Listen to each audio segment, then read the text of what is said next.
So here's another conundrum. So we've spoken about load. So the challenges then of getting the right amount of load into the players undergoing your preseason routine, and then the solution being testing. Okay,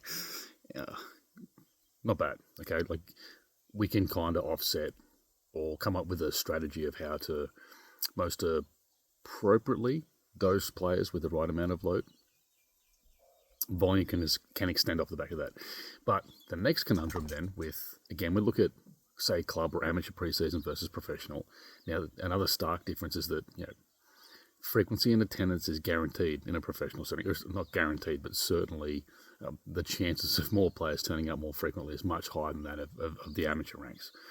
So even if you do manage to get the load correct and you do test them, there's no guarantee that the group that you test is going to be the same group that's going to turn up frequently across the duration of your preseason. Which kind of leaves you in the same sort of position, because you might have a group of players that would benefit immensely from a very directed, a very specific amount of loading, whether that be at speed or whether that be at distance.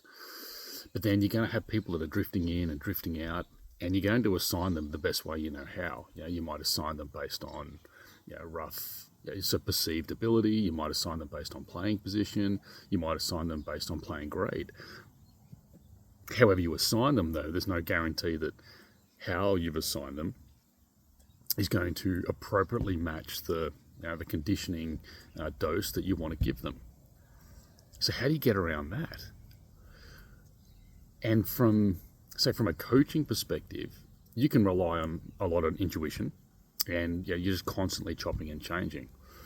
But then as the other conundrums start to reveal themselves around this sort of pre-season or amateur versus professional pre-season training, I think it becomes increasingly challenging from a frequency standpoint. And the solution, well, let's just say the solution may not actually exist, but we're going to have a crack at solving it.